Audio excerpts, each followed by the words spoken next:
하나님의 말씀입니다. 이번 여름이 되어서 이제 한동안 조용했던 저희 집이 좀 많이 시끄럽습니다. 큰 아이도 들어오고 둘째 아이도 방학을 맞아서 집에 오게 되니까 셋이만 있을 때는 참 조용했다는 생각이 들면서 참 여러 가지 일들이 있습니다. 그런데 또 그게 가족의 모습이겠죠. 함께 이렇게 있는 것. 우리 하나님께서 삼위일체의 하나님이시고 또 공동체로 존재하시는 하나님이십니다. 그 하나님께서 우리가 함께 이렇게 살으라고 모아주셨고, 사실 우리는 하나님의 형상대로 지음받은 사람들입니다. 그래서 우리에게 자유의지가 주어져 있습니다. 우리를 만드셨다고 해서 선택의 여지가 없이, 마지못해 할 수 없이 하나님 앞에 나오는 것이 아니라, 우리 허락하신 자유의지를 가지고 하나님을 인정하고 그 하나님께 나아올 때 하나님이 기뻐하시고 원하시는 그러한 교제를 우리가 할 수 있다는 것을 알고 있습니다. 그런데 중요한 것은 이렇게 하나님의 형상으로 지음을 받았지만은 모든 사람들이 자신의 의지를 가지고 또 선택해서 하나님 앞에 나오는 것이 아닙니다. 하나님께 반항도 하고 하나님을 모른다고도 합니다. 그러나 분명한 것은 무엇이냐면은 하나님의 형상으로 지음을 받았기 때문에 하나님이 아니고는 채워줄 수 없는 부분들이 저희들에게 있습니다. 제가 언젠가 말씀드린 것 같은데, 단 리차드슨이라는 선교사님께 쓰신 책 가운데서 영혼을 사모하는 마음이라는 책을 쓰신 것이 있습니다. 파푸아뉴기니아에 가서 말씀을 전하실 때 그 소위 말하는 미개한, 아직까지 문명의 혜택을 받지 못한, 미개하다고 말할 수는 없겠죠, 문명의 혜택을 받지 못한 그러한 파푸아뉴기니아의 부족들의 마음 가운데도 그걸 어떤 것을 채워줄 수 없는, 즉 하나님 한 분으로만, 영원한 것으로만 채워줄 수 있는 부분이 있다는 것을 쓰신 책이 있습니다. 우리 중동 지방에 있는 선교사들이 그런 이야기를 가끔씩 이렇게 하게 됩니다. 무슬림 가운데서 꿈속에서 예수를 보고 예수를 믿는 사람들이 있다. 마찬가지로 저는 생각합니다. 어느 나라 사람이 되었던, 어디에 있는 사람이 되었던, 하나님의 형상으로 지음받은 사람들, 지음을 받았기 때문에 하나님으로만 채워줄 수 있는 부분이 있다는 것이죠. 사실 오늘 본문도 보게 되면은, 언뜻 보게 되면 좀 의아합니다. 왜 하나님이 갑자기 아브라함에게 말씀하셨을까? 그러나 사실은 우리가 알 수 있는 것은 아브라함도 적어도 하나님에 관해서는 알고 있었다는 것을 우리가 알 수 있습니다. 왜냐하면 데라도 그러한 사람이었기 때문에. 잠깐 그 아브라함의 가족사를 잠깐 보겠습니다. 창세기 11장, 바로 12장 전에 있는 11장 27절부터 29절에 보게 되면은 이 데라의 족보가 나옵니다. 데라의 족보는 이러하니라. 데라는 아브라함과 나홀과 하란을 낳고 하란은 롯을 낳았으며 하란은 그 아비 데라보다 먼저 고향 갈대아인의 우리에서 죽었더라.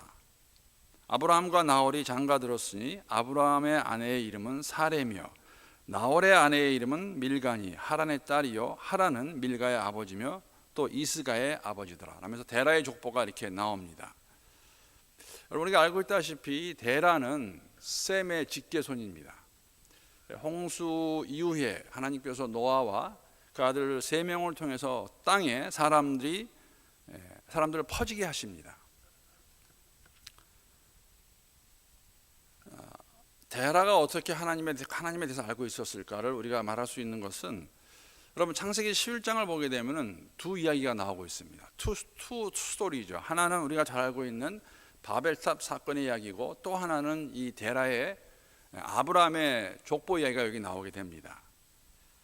이 두 이야기를 통해서 알 수 있는 것은 뭐냐면, 세상의 모든 사람들은 적어도 하나님에 관해서는 알고 있었습니다. 여러분, 이게 창세기 11장 앞부분이 먼저 이루어지고 12장이 이어지는 것이 아니라 이것은 한 스토리입니다. 사실 쭉 내려오는 족보 가운데 마지막에 이제 그 데라를 저희들에게 보여주게 되는데, 여러분 바벨탑 사건이 일어날 때 잘 보셔야 돼요. 어떻게 사람들의 마음 가운데, 물론 그때까지 그들이 노아와 그 아들들의 자손들이었기 때문에 한 언어와 말을 가지고 있었습니다. 그런데 어느 순간에 그들이 이렇게 말하죠. 우리가 도시를 만들고 성을 쌓자. 이 탑을 쌓는데, 탑을 쌓는 목적이 뭐냐면 하늘까지 올라가게 하자. 그래서 우리의 이름을 나타내고 흩어지지 말자.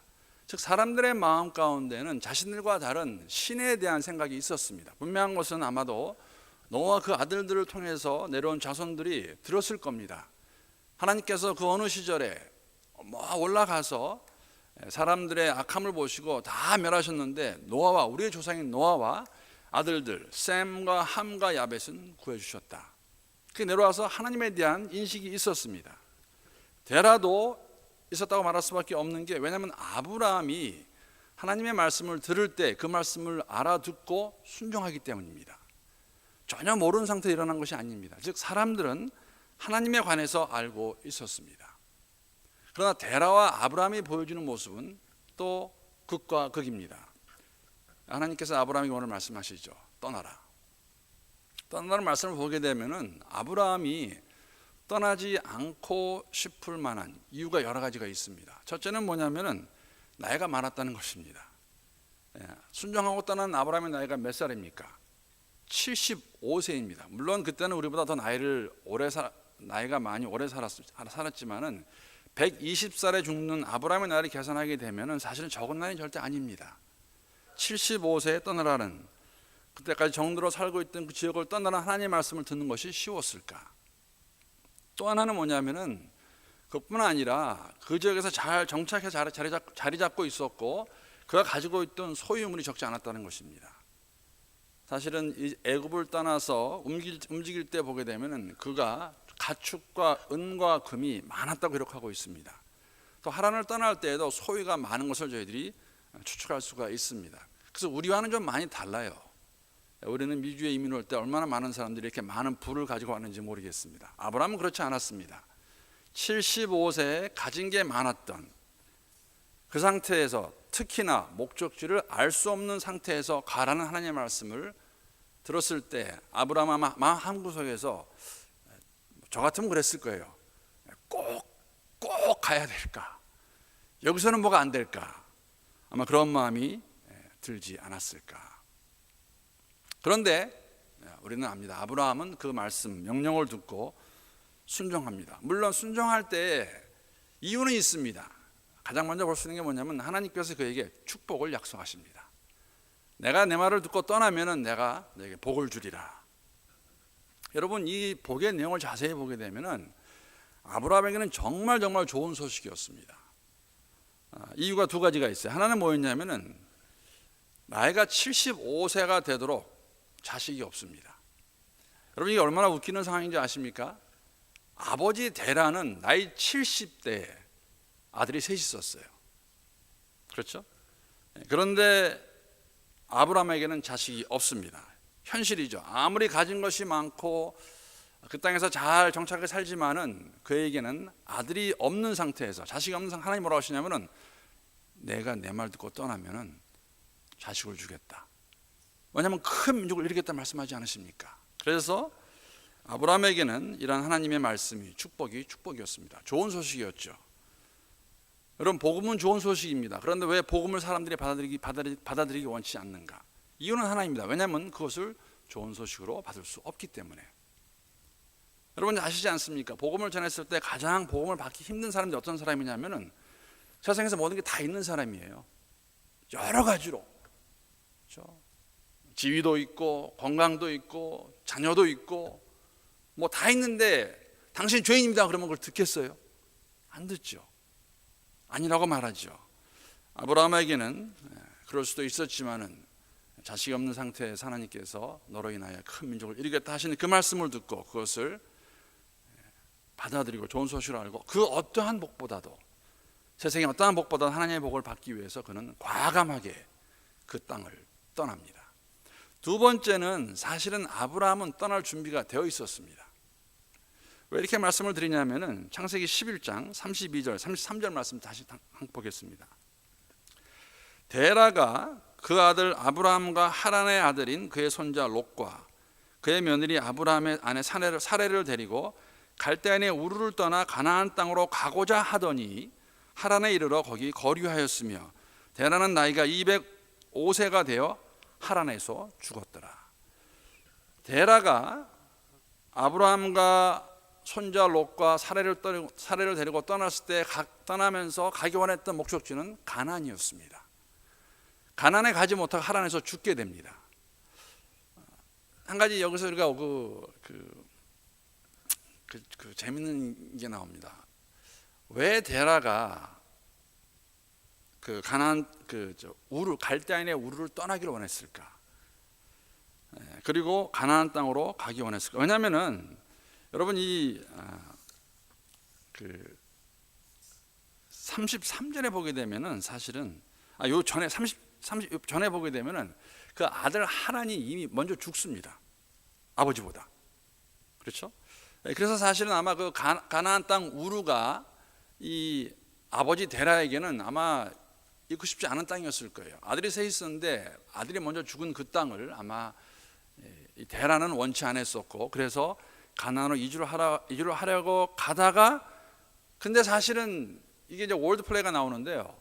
아들의 이름도 하란이고 이 데라가 가나안 땅 가다가 머물며 죽은 땅도 하란입니다. 그리고 또 한 가지 흥미로운 것은 사실은 아브라함을 알고 있었어요. 아버지가 우리가 이 땅을 떠나자, 우르를 떠나자 했을 때 아버지가 가기 원하는 곳이 어디였냐면 가나안 땅이었어요. 그런데 하란에 머물게 됩니다. 머물고 있는 상태에서 하나님 나타나시는 것이죠. 내가 이 땅을 떠나라, 내가 지시할 땅으로 가라. 아브라함도 아버지와 함께 했었기 때문에 가기 원했던 땅은 아마 가나안이었을 것입니다. 그런데 하란에 머물렀을 때 하나님께서 뭐라고 하시냐면은 내가 지시할 땅으로 가라고 그래서 그 명령을 들은, 그 말씀을 들은 아브라함이 궁극적으로 도착한 곳이 어디입니까? 가나안 땅이에요. 이게 굉장히 흥미로운 이야기입니다. 데라도 아브라함도 여러분 하나님에 관해서 알고 있었습니다. 그런데 데라는 여호수아의 말씀 보게 되면은 여호수아가 뭐라냐면 가나안 땅 저 건너편에서 아직 오기 전에 거기서 뭐 했냐면은 이방신, 다른 신들을 섬겼다고 이렇게 기록하고 있어요. 데라는 하나님에 관해서 알고 있었지만은 데라는, 아브라함의 아버지인 데라는 이방신, 즉 다른 신들을 섬겼습니다. 동일한 환경에 있었지만은, 동일한 하나님에 관해서 알고 있었지만은 아브라함은 그 하나님의 성을 들었을 때 그 말씀에 순종합니다. 데라는 자신이 결정해 놓고 가나안 땅으로 가자고 말했지만은 가지 못하고 하란에서 죽을 마지막에 됩니다. 같이 동행했던 아브라함은 가나안 땅에 가는 것을 알고 있었지만 하나님 말씀 듣고 그것을 포기했는데 나중에 도착한 약속의 땅이 가나안입니다. 제가 이 말씀 준비하면서 굉장히 익사링 하더라고요. 제가 창세기 12장 1절 3절 말씀은 제가 제일 좋아하는 말씀입니다. 하나님께서 저에게 선교사로 부를 때 이 말씀을 사용하셨습니다. 떠나라, 가라. 근데 이번에 말씀을 준비하면서 전에 보지 못했던 걸 제가 보게 된 것 같아요. 그래서 얼마나 제가 이 익사링 했는지 데라와 아브라함을 이렇게 대조해 보면서 아마 우리에게도 동일한 말씀을 주시지 않나 생각해 보았습니다. 우리 하나님에 관해서 알고 있는 것으로 인합하지 않죠. 충분하지 않습니다. 계속해서 저희들이 주시는 말씀은 우리 하나님의 말씀을 들었을 때에 그 말씀을 받아들이고 순종하며 살아갈 수 있는 그러한 우리의 삶의 자세, 이러한 삶을 살아가는 데 꼭 필요한 게 있다면 오늘도 우리에게 성령께서 충만함을 주시기를 기도합니다. 우리 힘으로 할 수 없어요. 아마 매일매일 저희들이 인정하고 고백하는 것이 아닐까. 하나님 오늘도 저희들에게 새로운 하루를 주셨는데 하나님 말씀을 말씀으로 받아들이고 그 말씀을 성령께서 충만하게 하실 때, 성령으로 충만할 때 이 말씀을 우리가 알고 있는 이 말씀을 삶 가운데 실천할 수 있기를 기도합니다.